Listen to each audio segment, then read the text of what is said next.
Ayusin mo itong mga garapon dito. Mare! Mare, ginagawa mo dito? Good morning. Oh. Baka naman pwedeng pahiram muna ako ulit kahit 2 kilong bigas lang tsaka kape. Mare, ang aga-aga naman yung utang mo. Kukunti pa nga lang ang benta ko mangungutang ka na naman. Mare, alam mo namang gipit ako Papayaran ko naman pag sahod. 2 kilong bigas lang tsaka kape. Kabawasan ba yun sa tindahan mo? Uy, Mare, di ba sumahod ka nung nakaraan? Hindi mo nga ako binayaran ng utang mo dito sa tindahan ko Mare, marami kasi akong binayaran last month. Ito naman parang tatakbuhan. Magkapit-bahay lang tayo. Saan ba ako pupunta, di ba? Mare, hindi ko naman sinabing tatakbuhan mo ko. Ang akin lang, kahit paunti-unti, bayaran mo man lang yung utang mo sa akin. Ang dami-dami na kaya. Ang dami ng lista dun sa utang mo. Halos na mapuno na yung listahan ko sa kung ano-ano mga inuutang mo sa paninda ko. Magkano na ba utang ko? Nasa 6,000 na. 6,000 pa lang pala Pahiramin mo ba ako hindi? Ang dami mo naman sinasabi. Grabe naman to ugali nito. Kasi Mari, tinan mo, kukunti na lang yung paninda ko. Ipangpupuhunan ko pa yun. Siyempre yung binabayad mo sa akin, ipambibili ko na ibang paninda ko. Ano ba, pautangin mo ba ako hindi? Kaysa sinesarmonan mo ako dyan, kung pahiramin mo ako, ibigay mo na kasi nagugutom na yung mga anak ko. Sige na, basta sa susunod na linggo, mabayaran mo na ako sa utang mo, ha? Sige, pag tagsahod. Tita Virgo, di ba nakita po kita nun na dami mo pong pinang-shopping pero wala ka pong pambayad kay mama sa utang mo? Itong batang to, hoy. Huwag ka nakikisali sa usapan ng matatanda, wala ka pang naiintindihan. Totoo po yung sinasabi ko po, tsaka kitang-kita po ng dalawa ko pong mata. Kumare, hindi nagsisinungaling ang bata. Gagawin pa bang sinungaling yung anak ko? Ano naman kung mag-mall ako? May pera akong pambili ng gusto ko Tsaka, yung utang ko sa'yo, babayaran ko yan. Yun na nga, kumare. Sabi ko nga kanina, kung binabayaran mo kahit paunti-unti, di sana hindi naiipon yung utang mo. Sa sahod nga, sa sahod. Paulit-ulit ko sasabihin sa'yo. Wala pa sahod. Yung pinashopping ko na, konti lang naman yun. Ito, unahin ko pa ba yung ibang bagay? Siyempre, magpapasaya mo. Sige na, nasa may papakita. Sige na, kumare. 2 kilong bigas ka. Ano ba utang? Kape, 3. Mari, samahan mo na rin ng panlaba. Maglalaba kasi ako Ito na, Taps. Powder? May powder ka ba? Wala, yan na. Huwag ka na mamili. Utang ka na lang, namimili ka pa. Yung bigas, Mare. Sige na, Mare. Ito na, Para, kunin mo na lang yung sa likod. Siya, sige, ilagay mo na lang doon. Kunin mo na lang, ha. Sige, sige. Tana ko mamaya!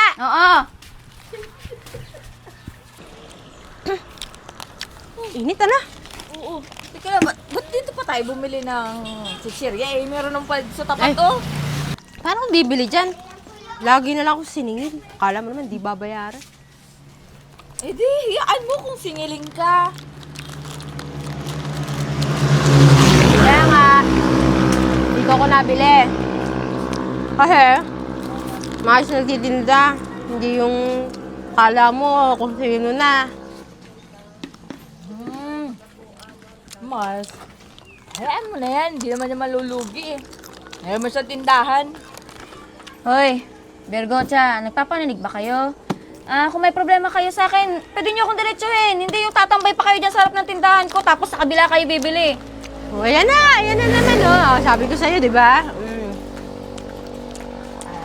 Ganyan talaga, Virgo. Yung mga taong meron lang ng konting pera, akala mo kung sino na, kung sumingil. Kaya nga. Alam mo, hindi ako nagkakaparinig. Dinidiretso naman kita Kaya lang ang kulit mo. Ako pa ang makulit? Ikaw nga tong makulit ng utang? Siguro naman may karapatan ako maningil sa'yo, di ba? Ako yung inuutangan mo Pag mangungutang ka dito, pag bibili ka dun sa kabilang tindahan. Mars, Wala naman kahit tindang ganito Andun ako bumili. Talaga to. Lahat na lang issue sa'yo. Sigurado ka wala? May soft drinks ako, may ref nga ako, Mukha kasing wala laman. Yun na nga, wala lamang kasi di ka nagbabayad ng utang mo. Di sana kung nagbabayad ka. Sandali nga lang, pe. Bakit kasi nagpapautang ka tapos manunumbat ka dyan? Di sana hindi ka na nagpautang. Exactly. Aba, parang ako pa yung nagmumukhang masamay. Ako na nga itong nagmamagandang loob sa'yo, napautangin ka, tapos ikaw pa tong ganyan. Ikaw, kala mo kung sino ka na. Porkit may utang ako sa'yo, kala mo hawak mo na yung buhay ko. Ikaw, asama talaga na ugali mo eh. Sana dinala kita pinautang kung ganyan ka. Ikaw pa tong asama ang ugali. Ikaw pa tong... Ikaw pa talaga tong Magbabayad ako, hindi kita tatakbuhan. Manahimik ka na kaya sa mga kapitbahay. Hindi ka na, nahihiya ka, pero sa utang mo sa akin, hindi ka nahihiya. Ang lakas ng loob mo mangutang, pero magbayad ng utang, wala. Bebe, huwag kang ganyan. Naririnig ka ng mga kapitbahay dito. Maniningil ka sa harapan pa ng madaming tao. Kaya nga, kala mo hindi babayaran eh, wala pang sahod. Ay, tara na nga, yaman na nga yun. Virgo, huwag mo kakalimutan yung bayad mo, magbayad ka, ha?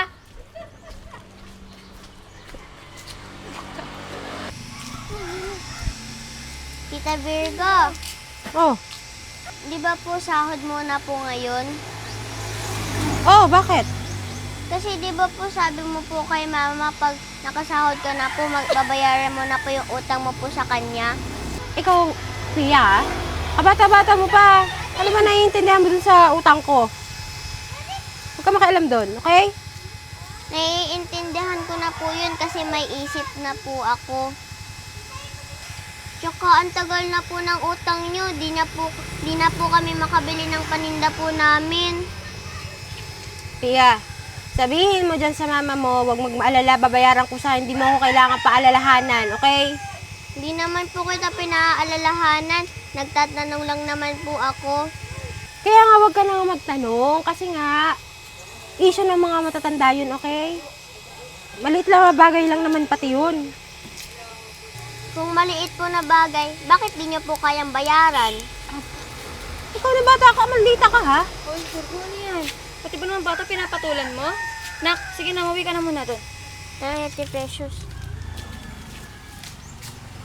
Pero pagsabihan mo nga yung anak mo, kabata-bata eh, kung mapahiya niya ako dito sa daan ha?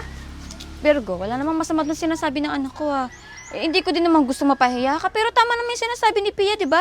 Oh, di ba? Nangako ka sa akin, sahod mo ngayong araw. Sabi mo magbabayad ka, pero nasan? Alam ko yon. Pero hindi naman kailangan sisingilin ako niyang anak mo. Kita mo nga, kaka-grocery ko lang o kakasahod ko lang, ano?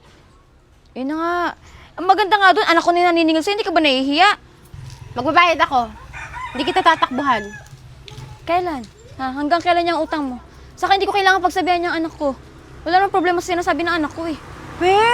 Kakasahod ko lang, hindi ba pwedeng hawakan ko muna yung pera ko, damdamin ko muna bago ko naman ibigay sa'yo. Eh, paano naman yung utang mo sa akin? Di ba din pa ako pwedeng humawak ng binayad mo sa utang mo? Ah? Wala na naman yung tindahan ko, oh. Alam mo ba, madaling magtrabaho, ha? Pinaghihirapan ko yung pera ko. Kaya pwede ba, mag-intay ka? Oh, yun na, nanggaling na sa'yo, pinaghihirapan mo yung trabaho mo, yung pera mo. O paano naman ako pinaghihirapan ko din naman yung tindahan ko, di ba? Ang hirap na nakaupo ka nga lang dyan sa tindahan mo. Bakit hindi ba mahirap yung minamanage mo yung tindahan mo kung paano mo palalaguin? Wala ka na may papalago sa tindahan mo kasi wala na naman, lagi mo na lang inuutang. Ang dami mo sinasabi. Maghintay ka. Pumuntahan kita dyan. Magbabayad ako. Uwi muna ako. Dali ko muna itong grocery ko. Ngayong araw mismo, Virgo, ha? Ay, malahimik ka dyan. Naku talaga. Ang daming utang dito. Wala nang nag-isip na magbayad, ha. Kukunti na lang yung mga paninda ko. Te, Oh, papansin ko lang, parang ubos na yung mga paninda mo ah. iha mo siya. Pag nakabayad sa akin si Virgo, pambibili ko ulit ng mga paninda ko. Eh, ang dami kasing utang, oh. Di pa mga nagbabayad. Puro utang kasi.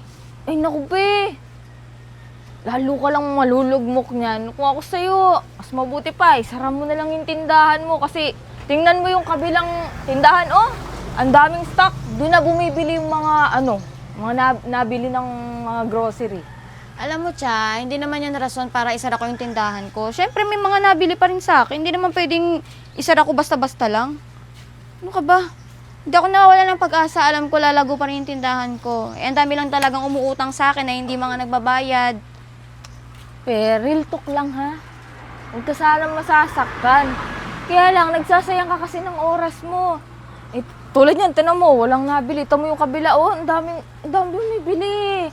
Alam mo, nagsasayang ka talaga ng oras mo dyan. Kung ako sa'yo, doon ka na lang sa bahay nyo.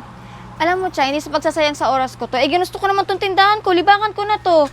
Eh, kung chumichismis ka din, kung doon ka na lang sa bahay nyo, nagpapahinga, di ba? Hindi yung kung ano pa mga sinasabi mo. Hindi ka naman nakakatulong, eh.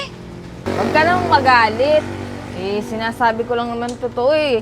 Tinan mo nga oh, yung mga pautang mo, ang haba na pero hindi mo man lang magawang singilin. Hoy, sinasabi mo dyan? Ha? Ito kasi si Pe, sinasabi ko, natanggapin na lang niya na talo na siya ng ibang tindahan. Wala nang paninda o, tinan mo oh. Paano ko masisingil yung mga umuutang sa akin? Eh, mga inuuna nga yung mga luho eh. Eh, imbis na unahin mo nang bayaran yung utang sa akin. Hoy, sige na mapagpaparinig mo. Alam mo, hindi ka kailangan ng ibang tao kung hindi ka marunong magpaikot ng negosyo mo. Pasalamat ka pa nga, naawa ko sa'yo pag nangungutang ka eh. Oh, Mors, magbayad ka daw. Alam mo, nakakatamad kang bayaran lalo. Imbis na makiusap ka na maayos, ay, wala ka nga. eh ano ko, sa susunod talaga hindi ka na makakaulot sa ako talagang umutang. Napakatigas mong magbayad. Utang sa tindahan mo, bus ng laman. Kaya nga, Eh, magsara parang ka hindi na lang. maubos eh, puro ka utang, di ka nagbabayad. Di ka ba naaawa? Eh, samantalang ako naaawa nga sa'yo magpautang eh. Ay, hindi ko Kinukonsensya sinabi ka, maawa ka. Kasalanan mo, yan na pinautang mo ko. Ngayon, babayaran sana kita. Eh, ginaganyan mo ako. Ah, bahala ka, maghintay ka.